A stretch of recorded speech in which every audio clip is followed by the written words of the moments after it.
Let's talk about this breaking news. Yeah. This is just 10 minutes ago. Shams Charania tweeting that the Bulls assistant coach, Maurice Cheeks, is expected to depart from his full-time on-bench role on Billy Donovan's staff, according to sources. Cheeks could remain in another role under Donovan. Assistant Chris Fleming also is no longer part of the staff as Chicago and Donovan make adjustments. Shams continues with a quote tweet saying the Bulls assistant coach John Bryant is expected to move on to the front is expected to move to the front of the bench next season on Donovan's staff. Bryant, a rising NBA and G League assistant over the last 14 years from G League stops to coaching under Donovan, Doc Rivers, and Brett Brown. We've been fortunate enough to get to know John Bryant a little bit, covering those Summer League Bulls for the last couple of years. Yeah. This is pretty interesting stuff. Let's see here. I think Casey Johnson added a little bit of context here, saying, can confirm Fleming will not return. I asked AK directly on Saturday because I was under the impression changes were coming. Mo Cheeks will remain with the Bulls, but not a full-time bench role, according to Casey, who said, more staff stuff. Josh Longstaff is in the mix to be the new lead assistant coach, while John Bryant expected to move from the back of the bench to the front. I'm curious, Julia and Will, as the two beat people here, what you make of this, because you were at AK's press conference and he was asked about, Billy Donovan, swell of support for Billy Donovan, which I'm sure some Bulls fans are rolling their eyes out the back of their head right now. Some of you are in our comments. Hello. He also said that there's a strong belief and support of his front office staff. The one question that was not answered concretely was whether or not Billy's support staff, as far as assistant coaches, would or would not change. We just got the answer. What do you make of it, Julia? Yeah, I think the Fleming one is interesting just specifically with his role with several individual players. That was Kobe White's assigned individual kind of, when a player comes in, everyone gets kind of assigned their assistant coach, and that was Kobe's guy from his rookie year. So I'm curious how that feels for him, for sure. I think with some of these others, like you said, John Bryant has felt like he's been kind of making some of those steps with getting the Summer League promotion, et cetera. That does feel like making some of those steps forward. But I am curious with Chris specifically if that is, what that will mean just in terms of how they're hoping to organize that staff. It's interesting. It's interesting, sure. Yeah. Fleming was brought in 2019, I believe, under Jim Boylan. So it seems like maybe his time here had just kind of run its course. He was not an AK, somebody that AK or Billy brought in originally, so that could make some sense. Josh Longstaff is kind of a rising star, younger, pretty dynamic coach who obviously works very closely with some of the players. I think he also works pretty closely with Zach and Kobe as well. But he's on the floor. He's been on the front of the bench this year. You can see him like yelling at people and telling them what to do on defense. So him stepping into a lead assistant role doesn't surprise me. He's the kind of guy that I feel like could end up being a head coach someday. But I also think this is an opportunity for them to like bring in some maybe more creative, offensive-minded coaches, and maybe Longstaff is that guy. I don't know him too well, but it feels like an opportunity to like add some more dynamic offensive thinking to the coaching staff and to be a little bit more creative. Again, assuming there are some changes to the personnel, that's going to affect things and how you can only do so much from a coaching perspective depending on what your personnel is.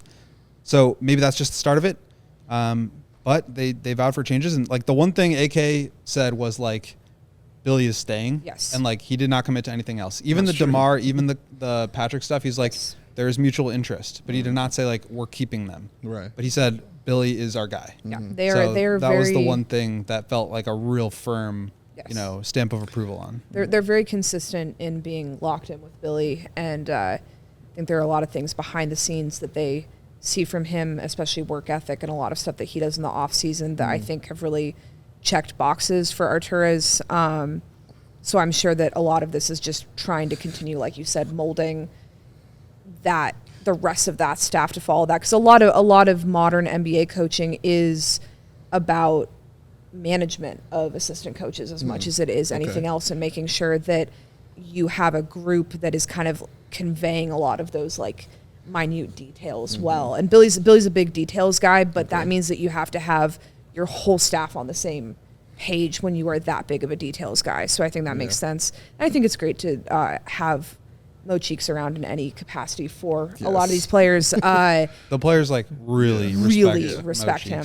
I respect Mo Cheeks for his ability to make sure that he never speaks to media. It's impressive. It's impressive stuff. We are on the road with that man and his ability. He can join John Paxson in whatever room he's hiding in. His special advisory role. I've never seen someone Euro step away from a question before, but that man's doing it. But you talk to everyone from like DeMar to Julian and everyone in between, and the level of respect that they have for him and the clear, again, attention to detail that he is giving to those relationships. That's just very positive, I think, for especially young players to have that around. It's pretty. And it's like, I am not used to seeing Billy Donovan as an NBA coach without Mo Cheeks. Yeah. Like every time I see Billy, I see Mo. You know what I mean? Even in OKC, that's just how it was. So him being promoted but not being gone, is not surprising. And I'm glad that's true for everything you said. John Mayer in the comments saying, so the development guys are moving up, thinking emoji face, in reference, I guess, to Bryant and Josh Longstaff. The name that we did not hear in any of those reports from Shams or Casey just now that I was curious about is Peter Patton, who, like, as far as sort of like the under layer of Bulls coaching and development staff this season, got some credit, I think, for work done with this front office who said we got to improve this team's shot profile, and then brought in guys in Javon and Torrey Craig who had some solid, successful seasons shooting the three ball, and they came here, and then neither of them could, hit the broad side of a barn. But you did see somebody like Ayo truly improve his three-point shot and the confidence with which he took it. Even DeMar, I don't know if DeMar spent any time working with Peter Patton, but like DeMar was launching threes confidently. Even whoever it was, Dalen Terry. How the shot looks. Progress. The form looks a little bit better. Yes, the form is better. So you wonder if this is a sign of change to a coaching staff that needed it. But I also cannot ignore the giant elephant in the room as far as how Bulls fans feel. At least I would say confidently 50%, maybe beyond 50% of Bulls fans who were looking for a breaking news related to the Bulls coaching staff involving a different name. But you guys were there. We all heard AK say it. They have full belief in Billy Donovan. Yeah. Whether we as fans believe in Billy Donovan or not, I do not think that was going to change. This is just kind of twisting the knife to those Bulls fans who did want to see Billy Donovan replaced. Yeah. He's getting a totally different assistant coaching staff, but he's still here. What did you think of Billy? And, I mean, obviously he's still around as far as we know, but just covering him. Because I really enjoyed talking with Billy. I feel like you could just like ask him a broad question and he would just go for 5 minutes and you'd have like 2 weeks worth of stories that you could.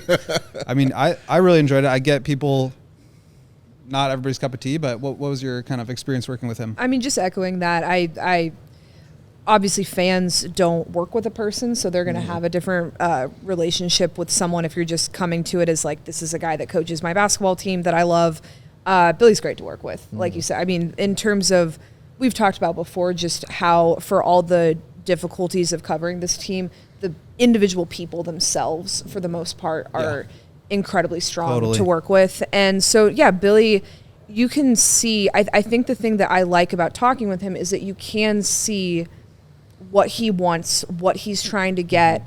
And especially being on the road with him, sometimes he'll be very candid with us about what's not working and his own, not necessarily frustrations, but like he's working the problem constantly and he is willing to be fairly transparent about how he's trying to work certain problems.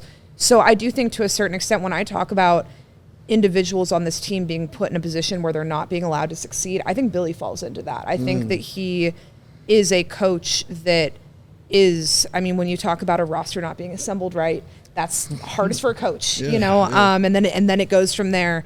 So I think that in terms of working with him and then also in terms of just kind of what he's got to work with, I think a lot of the discrepancies or areas of improvement for him as a coach do come from hiring the correct staff in that way. Even the shot profile part of it, like that's where you go out and make the right hire and that's 50% a head coach and 50% a front office. And they do seem to be getting some of those hires right. So that's maybe like a small little optimistic sliver to kind of stick on there for that. Yeah, we love it. We love it. That's your target audience right, Right. there. Yeah, you saw I was making eye contact with. Yes, I know, right? Keep speaking. I do have one more question because we were talking about the coaches and the changes, and you guys both said those coaches are kind of player-friendly kind of coaches, and I've always known Billy to be that kind of coach also. So is this more so a move that is for the players, or is it more so a move for Billy? Interesting. That is an interesting question. I mean, look, every single coaching staff, like Julie was saying, like assigns an assistant to work with players. And you have like your player development staff, which is part of the coaching staff, but then you have like your actual coaches who are more responsible for like strategy, tactics, style of play, versus the player development guys working on like improving individual skills, dribbling, shooting, things like that. So like Peter Patton is not going to like move to the front of the bench and start calling plays. Right. Probably he's the player development specialist. Unless he would like to go for it, Peter. Live your dream. But I think it's a really good thing when you're able to like promote people from within and still bring in new voices to add to the conversation, to just introduce some new ideas, because I think what was very clear by the end of this season, after 2.5 seasons of like this basketball just getting really stale, and I think they need to bring some new voices in. So I think that makes sense. But you also open the door for guys like Longstaff and Bryant to have a little bit more of a voice, perhaps, and have more of an impact on the way that the Bulls are playing. I like reading a lot of like books about just kind of like basketball books kind of about former dynasties or we work with Sam Smith, so you've got a lot to like start with reading on that. Yeah. And I will say that, like, I'm not saying this is necessarily that move, but one of the things that I have found interesting in trying to kind of learn more about the league and read those types of things is that you often see at the start of any of those big kind of like sea changes for a team, the first thing that changes is not like a player being drafted or anything like that. It's some guy getting promoted within a coaching staff. And it's very interesting, actually, how often that, Chicago's like the best example of that, right? So the Bulls are the best example of that. So that is something that I think for fans who are frustrated, maybe wanting to see just a wholesale, get everyone out of here, let's start fresh. Sometimes those interior hires that look like just little blips on the map can actually be really, really important internal changes in that way. We all silly like the mayor.